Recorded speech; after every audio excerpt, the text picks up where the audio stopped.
Et à tous, ravis de vous retrouver pour un nouvel avis critique sur un film que j'ai choisi particulièrement de par ses qualités, je dirais, scénaristiques et esthétiques.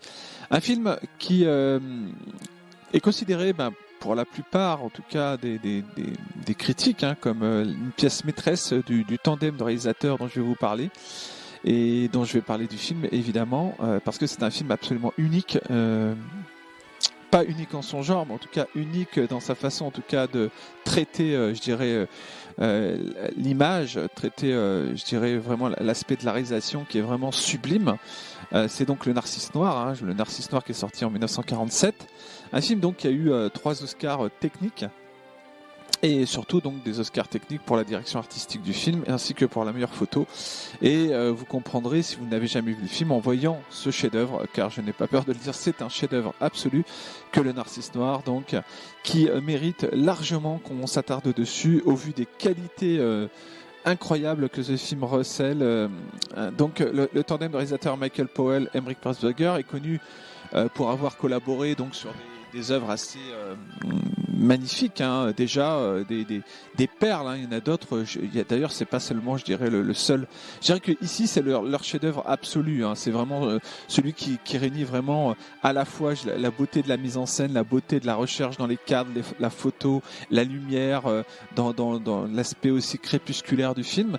C'est un film qui réunit vraiment toutes les qualités, aussi bien aussi au niveau de l'histoire, de cette histoire bouleversante d'une congrégation de religieuses britanniques qui s'installe sur les contreforts de l'Himalaya ou en haut d'une falaise où donc ils vont transformer un ancien harem en dispensaire. Mais c'est un film, Le Narcisse Noir, qui marque, je dirais, la filmographie de ces 2 réalisateurs anglais que sont Michael Powell et Emmerich Pressburger, qu'on connaît pour d'autres bijoux tels que Le Voyeur en 1960, ou alors, si je me souviens bien, il y a également Une question de vie et de mort en 1945, qui était un film incroyable sur la vie dans l'au-delà. Enfin, plutôt quelqu'un qui revient sur Terre, qui avant de partir dans l'au-delà, qui va se remettre en question sur ses choix par rapport à son entrée dans l'au-delà. Il y a également le film magnifique, sublime, Les Chaussons Rouges, sur la danse, qui est aussi, je dirais, le deuxième chef-d'œuvre derrière Le Narcisse Noir. Voilà, donc c'est un film. Pourquoi c'est un film absolument prodigieux que ce Narcisse Noir? C'est un film donc qui est un sommet de romanesque échevelé, qui est d'une beauté à couper le souffle. Je dis, le film marque par son esthétisme. D'ailleurs, le film a eu des Oscars techniques. Moi, je regrette qu'il n'ait pas eu, par exemple, l'Oscar du meilleur film, tout simplement. C'est bien de souligner ça, mais c'est vrai que ce qui choque, c'est même pas choquant, c'est ce qui frappe tout de suite quand on regarde Le Narcisse Noir, c'est sa beauté, bien sûr, à travers l'image, à travers ce que la photo regorge de couleurs, vous savez, dans ce Technicolor de l'époque qui ressort avec des couleurs éclatantes, qui donnent vraiment une dimension vraiment presque, je dirais, onirique par moment dans le film. Alors, je vais revenir un peu sur l'histoire du film quand même, et sur aussi les acteurs qui sont dans la distribution. Alors donc c'est l'histoire d'une congrégation de religieuses britanniques qui donc se rend dans un ancien harem situé en Himalaya, donc pour y établir une sorte de dispensaire, un couvent. Et autour du palais, donc le vent, donc comme c'est situé vraiment perché en haut d'une falaise, le vent souffle en continu, la nature vraiment nous montre une poignante beauté. Donc les sœurs sont aidées dans leur tâche par un agent anglais installé dans la région depuis longtemps. Mais rapidement, la sœur supérieure Clodag, jouée par Deborah Kerr, excellente Deborah Kerr, s'offusque de la conduite grossière et dissolue de ce dernier.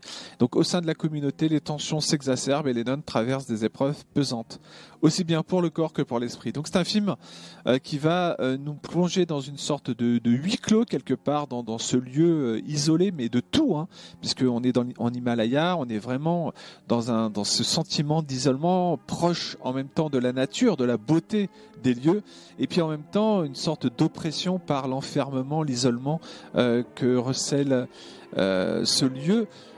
Perdu de tout, au milieu de la nature, une nature vraiment dominante, où on voit d'ailleurs tout est fait en studio. D'ailleurs, c'est magnifique. Je ne sais pas comment ils ont fait à l'époque c'est sans doute pour ça qu'il a eu des Oscars absolument. La direction artistique est sublime et qu'il a eu donc les récompenses attitrées qui lui reviennent de droit.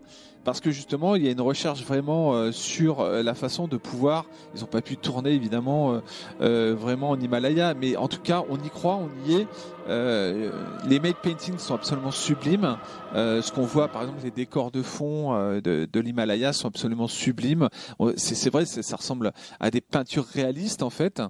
Et c'est pour ça qu'il y a vraiment une recherche esthétique magnifique pour que le rendu soit le plus plausible possible, sachant qu'il faut bien recontextualiser l'époque. On est en 1946 lors du tournage, donc on n'avait pas les moyens évidemment d'aujourd'hui. Et c'est pour ça que le défi est d'autant plus réussi que c'est un film où vraiment l'aspect technique est vraiment d'une précision absolue, en tout cas voulu par les réalisateurs, j'imagine. Je n'ai pas les détails là-dessus. C'est un film qui est adapté d'un roman qui s'appelait Le Fleuve. Donc le Narcisse Noir, c'est la quintessence en fait du cinéma de Michael Powell et Emmerich Pressburger, qui réunit tout ce qui fait, je dirais, que quand vous regardiez le film, vous soyez happé par non seulement les personnages, par l'histoire romanesque, par l'histoire qui s'intensifie, parce que c'est un film très intense, qui évolue vraiment dans une sorte de tension permanente, parce que évidemment, ça raconte l'histoire d'une communauté. Donc les tensions, quand on vit en communauté avec des nonnes, etc., avec les gens qui sont extérieurs à ce dispensaire qui est en train d'être créé, il va y avoir donc des rancœurs, beaucoup de choses qui vont se manifester à travers certaines nonnes. Une en particulier qui, elle, développe quelque chose de plutôt, je dirais, dangereux dans ses attitudes, en fait, qui change par rapport à la situation, par rapport à ce qu'elles vivent dans cet isolement. Elle vit quelque chose d'assez qui la hante, intérieurement, qui développe en elle quelque chose d'assez oui, elle bascule quelque part dans quelque chose d'assez vous voyez, contraire à ses propres convictions. Donc il va y avoir une sorte de tension exacerbée de la part de certaines nonnes, et donc en particulier une qui va se confronter donc à ses idées avec une autre nonne qui est la mère supérieure, donc jouée par la sœur Clodag, jouée par Deborah Kerr, comme je l'ai dit. Et puis il y a une autre nonne qui appuie celle-ci, qui est Jane Simons. Et donc le personnage aussi de l'agent anglais qui lui s'oppose souvent aux décisions de la sœur supérieure.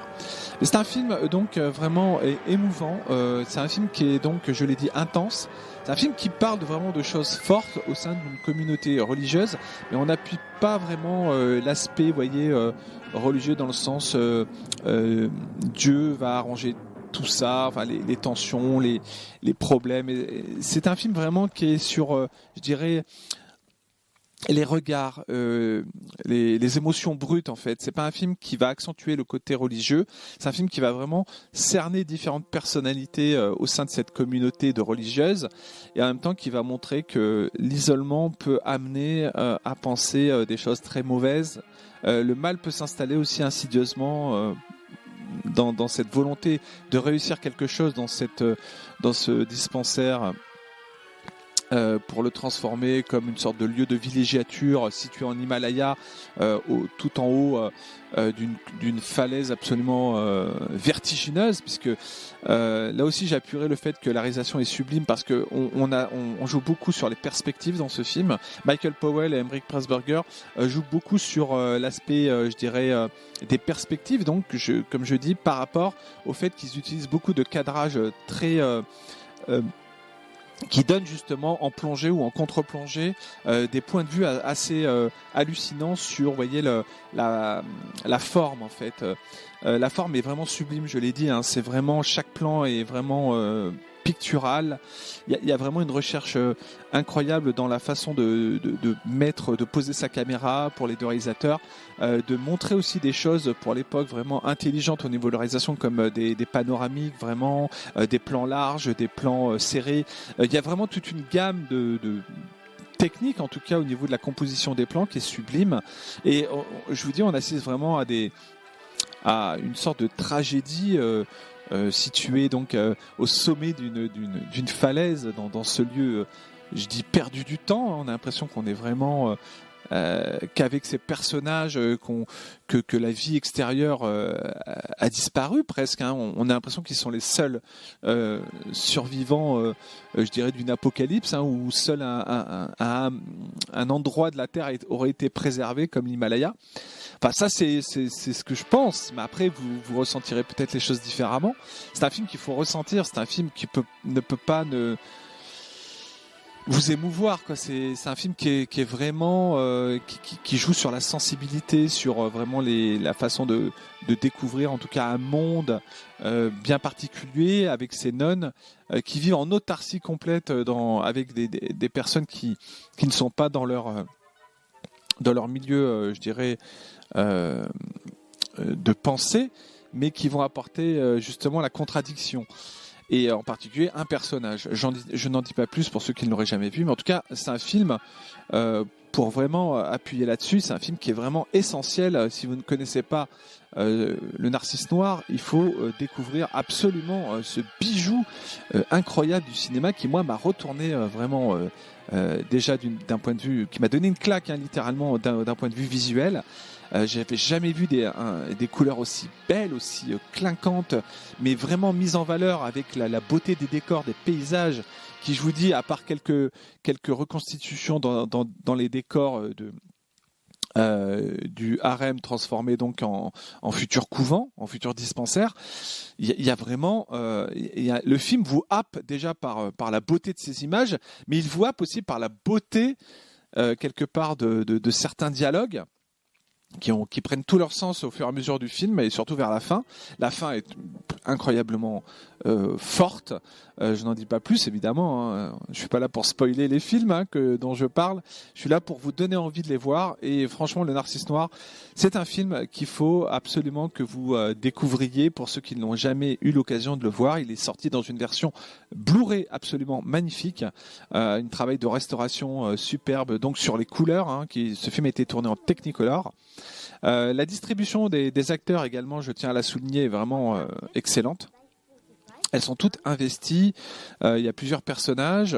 Donc les personnages principaux en particulier sont vraiment bien écrits. Donc vous avez bien sûr Deborah Kerr, vous avez Jane Simons aussi, qui est une actrice anglaise très connue, ou américaine, je sais plus.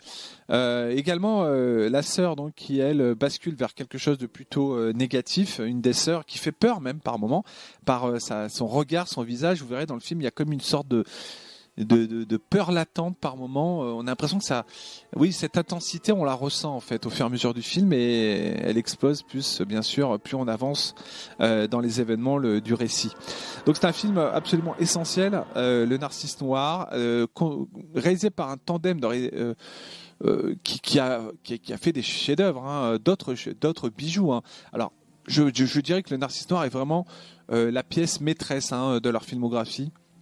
Sans doute, je dirais, la plus aboutie au niveau technique et au niveau de ce que ça raconte, en fait. Et je repense à des films comme Une question de vie et de mort, sur justement la vie et la mort, sur l'au-delà, qui était déjà sublime, avec David Niven. Et je pense également à l'un de leurs chefs-d'œuvre dont j'ai parlé, je pense au début, Les Chaussons Rouges, que je vous invite à découvrir, qui est un film absolument pareil, esthétiquement sublime, beau, sur la danse classique. Et puis après, je pense aussi aux Voyeurs, hein, et j'ai pas tout vu de leur filmographie, mais elle est assez riche quand même. Donc moi, j'ai hâte de découvrir vraiment ce que ces deux génies du cinéma ont apporté, en tout cas dans leur carrière, vraiment plus qu'intéressante. Et voilà. Et donc je vous invite à découvrir Le Narcisse Noir, donc qui dure 1h40. Voilà, sorti en 1947, pardon. Et puis donc je vous dis à plus tard pour une autre critique, mais en tout cas j'espère que vous aurez l'occasion de voir ce pur chef-d'œuvre du cinéma, d'un cinéma qui aujourd'hui malheureusement n'existe plus. Enfin, on n'a plus des bijoux aussi authentiques d'un point de vue de la réalisation, d'un point de vue de la recherche justement d'idées vraiment novatrices. Et là, il y en a plein dans les plans, dans la composition. La photo, bien sûr, vous allez voir tout de suite, elle est incroyablement belle. C'est un film qui a vraiment qui respire la beauté en fait. La beauté en même temps, je vous dis, on joue sur les contrastes entre la luminosité et puis le côté crépusculaire, vous voyez, dans les scènes de nuit par exemple. Donc il y a vraiment... c'est un ensemble qui fait que le film, bien sûr, donc est considéré, et je le considère comme un chef-d'œuvre également, par beaucoup de critiques. Mais il ne faut pas se fier qu'aux critiques, il faut se fier surtout dans un film à son propre avis, c'est ce qui compte en priorité. Voilà, donc ne ratez pas ce monument du cinéma. Voilà. Je vous dis à plus tard pour un autre avis critique. Bye bye.